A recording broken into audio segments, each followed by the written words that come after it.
Akkam jirtu kabajamtoota daawwattoota keenya kun sagantaa poolisii OBN wajjin ta'uudhaan isin biraan geenyudha. Amma irraa kaafnee oduulee godinaalee irraa nu qaqqabanii fi qophiilee lama wal duraa duubaan kan isin biraan geenyu ta'a. Qophii keenya isa jalqabaatiin gara godina Shawaa Kaabaa isin geessuudhaan duula sakatta'iinsaa tibba kana qaamoleen nageenyaa taasisaa turaniin bu'aan argamuu isaa irratti kan xiyyeeffatu isin biraan geenya. Qophii keenya isa lammaffaatiin ammoo gara godina Harargee Bahaatti isin imalchiisuudhaan tajaajilli poolisii hawaasaa maal hojjetaara kanaanis bu'aa akkamiitu argame kan jedhu wal duraa duubaan kan isin biraan geenyu ta'a. Ogeeyyii istiidiyoo OBN hunda wajjin ta'uudhaan saganticha qajeelcha kasii wajjin turu ana Himad Garaaddaati. Bilisee Bayyanaa oduulee godinaalee irraa nu qaqqaban erga isin biraan geesseen booda anaan gara boodaa walitti deebina. Turtii gaarii.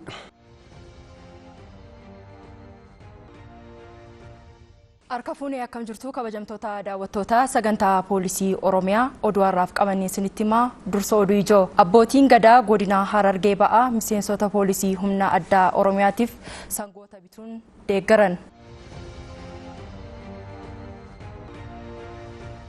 Hawaasaa fi qaamoleen nageenyaa godina Horroo Guduruu Wallaggaa aanaa Abee Dongoroo akkaataa nageenya isaanii mirkaneeffachuun danda'amu irratti mari'atan. Amma oduu bal'inaan an Bilisee Bayyanaati. Abbootiin gadaa godina Harargee Ba'aa miseensota poolisii humna addaa Oromiyaatiif sangoota bituun deeggaran dabalata qabna.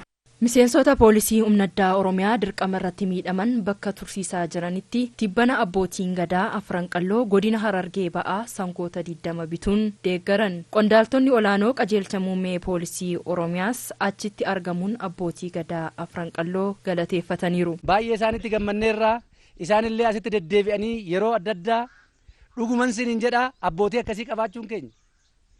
Abbootii gadaa keenya namoota akka isaanii kana qabaachuun keenya nuuf kabaja, nuuf ulfina, nuuf baay'ee hamilee guddaadha kan nutti hore. Keessoo keenya keessaa waan biraatu cimsinee kana caalaa akka inni gara fuulduraatti ilaallee hojjennuuf ka'umsa guddaadha kan nu ta'e. Ka'umsa guddaadha kan nu ta'e miseensa keenyallee akkasitti kabaja kennitanii sadarkaa kanaan horii kanas fiddanii gara fuulduraattis waan ta'u irra jiraatu hunda akkasitti waadaa nuu seentaniif baay'ee galatoo. Sangaa 30 fiduun dhufnee garuu isi faana jirre jechuun waan guddaadha. Itti gaafatamaan bakka tursiisaa miseensota humna addaa Oromiyaa Koomaandar Umar Abubakar abbootii gadaa fi qaamota yeroo adda addaa deeggaran galateeffataniiru. Warri kunis miseensi kun baga dandamate jechuudhaaf dhufanii nu laalaa waan ta'aniif keessumoota keenyaanis baga nagaan nu dhuftan jechaa. Miseensonni poolisii humna addaa Oromiyaa iddoo tursiisaa jiran deeggarsa argatanitti kan gammadanii fi yeroo itti aanus dirqama itti aanu fudhachuuf kan of qopheessan ta'uu dubbatu. Deeggarsa nu dhufe baay'ee itti gammannee jirra. Uummati keenya ammas dhaamachaa jira. Horii isan bir dhaabannaa jechaa jiranii. Nus ammoo tasfa qabna. Torban adabna namni baay'ee nu jiggalee jira. Torban dhufuulleef amma namitti qophaa'aa jira jechuudha garuu jiibaa uffechuudha. Maan jennaan eegi dandamatte biyyi kanaaf itti baate biyyi kanaaf itti ammoo fulatti galtiin qabdachuudha. Deeggarsi nu godhamaa jiru akka kallattii mootummaatti deeggarsa bareedaadha. Haalli qilleensa haara wajjin wal qabatee qaamni adda addaa sadarkaa mootummaatiin hamma garjallaa uummanni keenya yeroodhaa yerootti nu bira dhaabbachuun isaanii waan guddaadha. Xumura irrattis abbootiin gadaa deeggarsa kennaa turanii fi kennaa jiran caalmaan kan itti fufu ta'uu himaniiru. Biyyi teessanii jabaadhaa isin hojii jirra isin boodan jirru isin cinaan jirru onnee walii keessa jirra kuni jalqabaatiimi ka xumuraasiitii miti hanga biyyi teenya hanga daangaatti akkasifirraa naga goonee teessanuu wanni nuti isin biraa hafu nun jirtu. Jabaadhaa. Namni yoo muratee tokko ta'e waan himoone hin qabu. Kanaafuu jabaadhaa har'aas boruus fuulduraas dhufnee isin laalla isin maddi jira. Magaalaa Hoolotaatti meeshaaleen waraanaa gareen qabatamuu eeruu uummataa fi odeeffannoo tika biyyaalessaatiin to'annaa jala ooluu poolisiin beekse. Gabaasa Abarraa Ijjiguuf Ahimad Garaaddaa. Meeshaaleen waraanaa gareen qabatamu bireenii 2 naannoo Affaarii ka'ee naannoo Amaaraa keessa qaxxaamuree gara godina Shawaa Lixaa magaalaa Ambootti konkolaataa deddeebisa ummataatiin otoo imalaa jiru eeruu ummata magaalaa Hoolotaa irraa argameen ganda Tulluu Harbuu jedhamutti to'atamuu isaa kan himan Daayirktara qajeelcha poolisii bulchiinsa magaalaa Hoolotaa Koomaandar Hayliyyee Tasammaatiim. Eeruu hawaasa bal'aa keessaa fi caasaa nageenyaa keessa nu qaqqabeen dhimmi kun hordofamaa kan ture irruma caalatti caasaa nageenyaatii fi hawaasa bal'aatii fi biiraawi dannatoota kan jedhan walitti hidhamsi hordoffii meeshaa waraanaa kana keessattii fi konkolaataa kanaan wal qabatee naannoo kana keessatti tariitii dhimmichi isaa akkaataa inni itti deemaa ture karaa dheeraadhaan wal qabsiisee naannoo kanattis hordoffii taasifame keellaa ganda magaalaa hoolataa ganda Tulluu Arbuu jedhamu keessatti bahiisa magaalaa keenya irraa gara Ambootti deemu keessatti keellaa san irratti hanqaba. Daayiriktarri itti aanaan qorannoo yakkaa fi murtii haqaa kennisiisaa Koomaandar Damissee Alamaayyoo meeshaaleen waraanaa kunniin otoo to'atamuu baatee badiin inni qaqqabsiisu olaanaadha jedhaniiru. Meeshaan kun immoo haalli ittiin inni dhufe immoo meeshaan kun oksanii meeshaa konkolaataa kana jira gara jalaatiin kan taa'ee jiru. Haa ta'u malee isaan itti xiyyeeffatanii qaama nageenyaa kana jalaaf miliquufillee yaadan malee yakki raawwatamu kamtuu qaama nageenyaa jalaa kan hin baane ta'uusaa. Yakki kamuu ija uummataa jalaa dhokatuu hin danda'u. Kanaaf hawaasni qaamolee nageenyaa waliin ta'uun dammaqinaan naannoo isaa eeggachuu akka qabus yaadachiisan. Uummanni akkaatuma kanaan akkuma hordoffii godhamee dhimmoota kana qaama nageenyaaf biyya kanaaf akkuma dhaabbatee nageenya biyyattii kanaaf akkuma dhaabbatan gara fuulduraatti illee ciminni kun itti fufuu akka qabu heeruu qaamolee nageenyaatiif akka laachuu akka qaban. Hawaasni yeroo wantoota isa shakkisiisu argu qaamolee nageenyaaf eeruu kennuun akkuma kanaan dura gahee isaa bahachuu akka qabus Daayiriktarri qajeelcha poolisii magaalichaa Koomaandar Hayiliyyee Tasammaa dhaamaniiru. Hawaasni keenya caasaa nageenyaa cinaa hiriiranii raawwatanii nageenya naannoo isaanii akka kabachiisu. Godina Harargee Lixaa aanaa Bokeetti milishoonni leenji'aa turan eebbifamaniiru. Bal'ina oduu kanaaf Araarsoo Mohaammed. Godina Harargee Lixaa aanaa Bokeetti milishoonni guyyoota 25f leenji'aa turan 800 bakka hooggantoonni godinaa fi aanichaa akkasumas uummanni magaalaa Bokee xiqqoo argamanitti eebbifamaniiru. Milishoonni kunis leenjii tooftaa loltummaa heera mootummaa naamusa milishaa fi hubannoon seeraa kennamaa fi kan ture tahuu itti aanaan Daayiriktara poolisii aanaa Bokee itti aanaa Inispeektara Yirgaa Birruu fi itti gaafatamaa waajjira bulchiinsaaf nageenya aanichaa obbo Mahammad Sa'iid himaniiru. Milishaa keenya guyyaa 25dhaaf leenjisaa turre waliigala baay'inaa isaanii 800 kan ardhaasitti eebbifamaa jiru kan leenji'aa ture jechuudha. Leenjiin immoo kan kennamaa ture akka waliigalaatti tooftaa loltummaan kennamee jira. Fakkeenyaaf diina tokko akkatti adamsuu danda'an riphummaan akkatti qabatanii iddoo qabatanii diina isaanii ofirraa dha'uu qolaasuu akka danda'an kun hundi itti kennameera. Itti dabalataan immoo naamusni milishummaa dambii milishummaan maal akka ta'e uummataa isaan keessatti hawaasaa isaan gizee tajaajilan bifa kamiin akka tajaajiluu qaban bal'inaan isaanitti sirriitti kennamee jira. Wanti nuti irratti leenjisaa turre inni guddaan waa hedduudha. Teknikni hojii teknikaa baratan hedduutu ture. Karaa qaama seeraatiin abbootii alangaatiin abbaa seerallee dabalatee jechuudha. Karaa kanaan karaa guutuu ta'een akka argatan ta'anii jiranii uummata kanaaf gaachana ta'uudhaaf waan isaan barbaachisu hundaa'u guuttatanii jiranii jennee qabdan.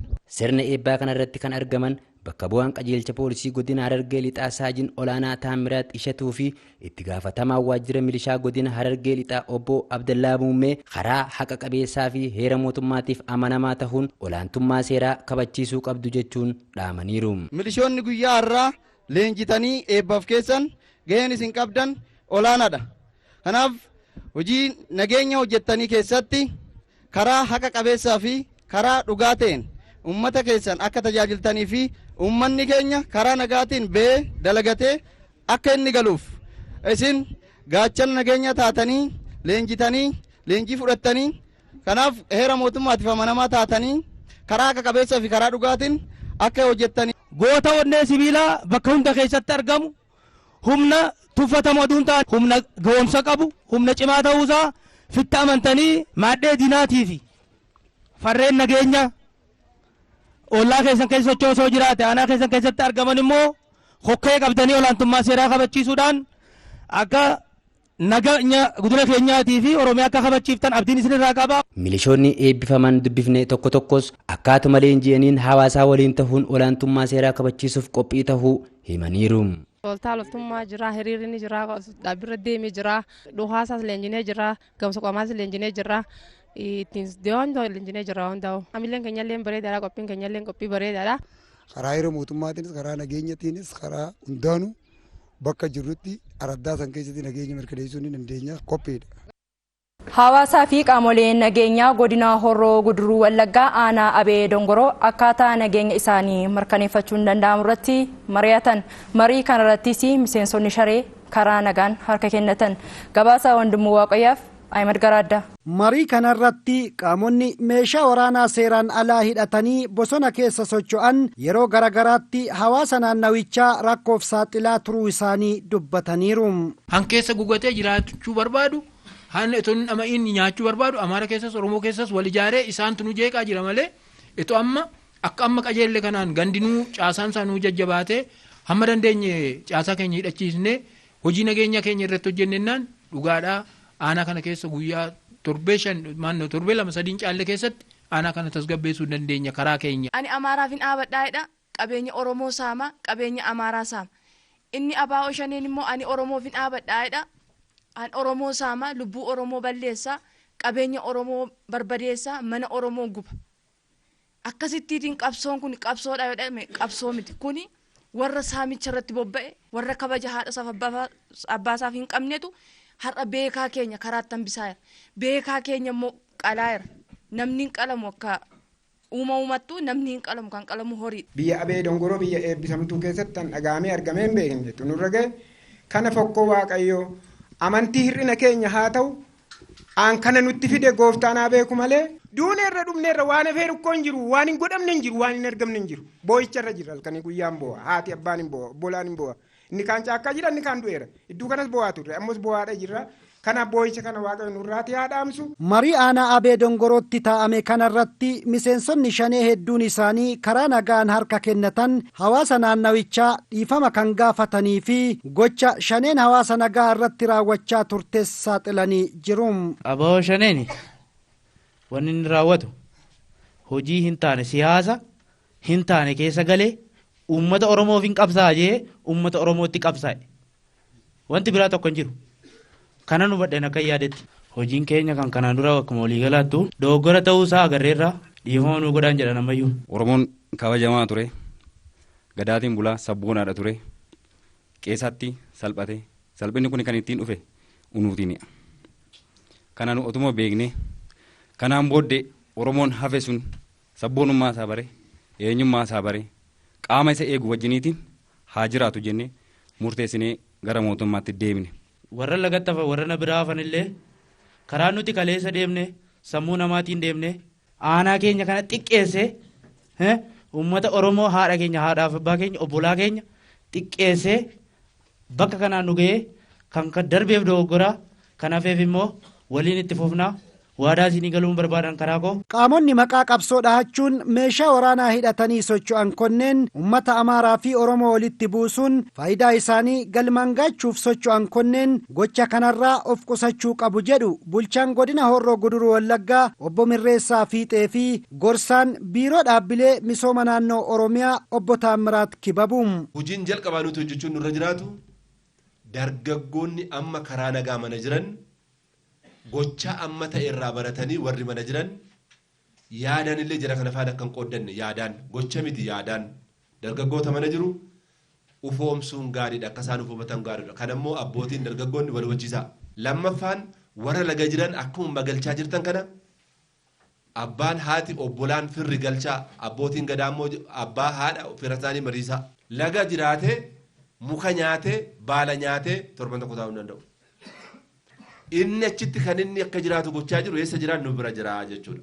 Adaraa kan isiniin jedhu ijji keenya isa laga jiru qofa otoo hin taane isa laga jiru kan utubee jiru nu bira jiru sana ilaaluu qabu nuti irraa. Kanaaf finxaalessoonni Amaaraa uummata Amaaraatiifis hin dhaabbanne abaa'oo shanees uummata Oromootiif hin dhaabbanne abaa'oo shaneef finxaalessonni Amaaraas kan biraan kan kana booda dhalatus yoo jiraate uummata Amaaraatiifis uummata Oromootiifis kan birootiifis diina keenya waan. Akka aanaa Abee Dongorootti hojii qindoominaa hawaasaa fi qaamoleen nageenyaa waliin hojjetamaa tureen miseensonni shanee hedduun isaanii hidhannoo qabatanii socho'aa turan waliin harka kennachuu danda'anii naannawichatti yeroo ammaa gama nageenyaan bu'aan abdachiisaan argamuu isaa Daayiriktarri itti aanaan waajjira poolisii aanaa Abee Dongoroo Saajin Olaanaa Yohaannis Moosisaa himaniiru.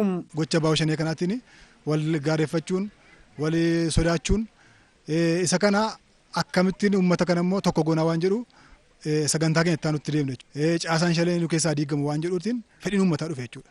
Fedhii uummataa kanarra dhaabbanneenus gandoota bal'aatti gallee seelii diinaa kan diinni kun as keessatti seelii isa bal'ifatee ijaarrate nama 600 kan to'anne ergasii aanaa keenya keessatti bu'aan guddaan bu'eera. Meeshaan diinarraa argame almost meeshaa booddeettafaa wajjin meeshaa 26 jechuudha.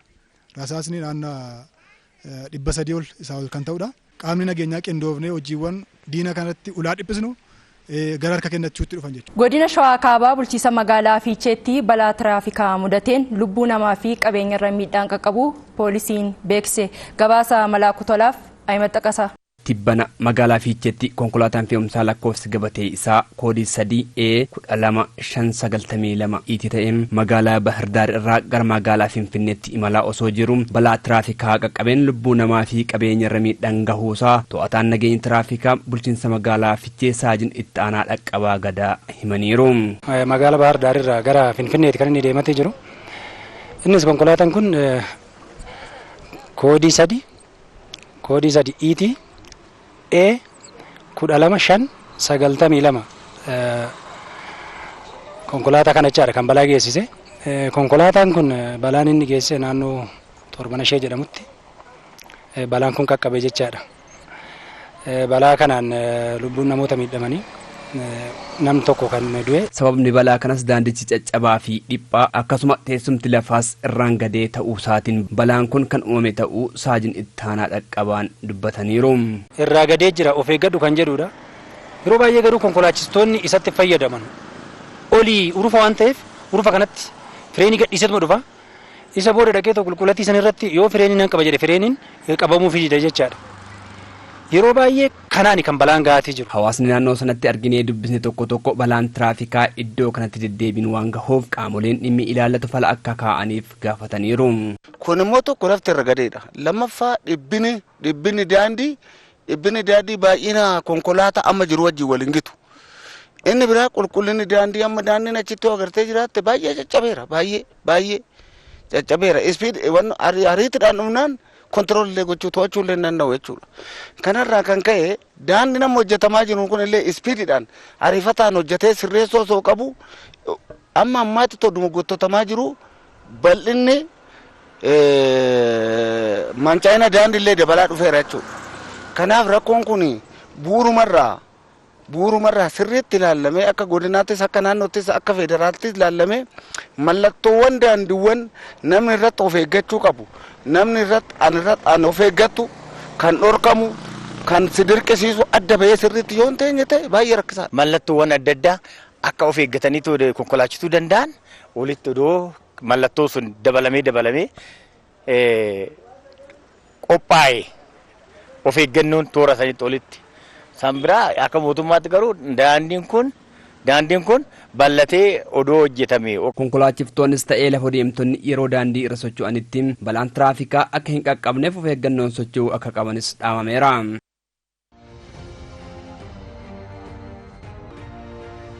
Daawwattoota keenya oduu har'aaf qabannee osoo hin xumuriin oduu ijoon si yaadachiisa. Abbootiin gadaa godina Harargee ba'aa miseensota poolisii humnaa addaa Oromiyaatiif sangoota bituun deeggaran. Hawaasaa fi qaamoleen nageenyaa godina Horroo Guduruu Wallaggaa aanaa Abee Dongoroo akkaataa nageenya isaanii mirkaneeffachuun danda'amu irratti mari'atan. Egaan kabajamtoota daawwattoota keenya oduu har'aaf qabannee xumureerraa qophiilee keenya afaan waliin turtii gaarii.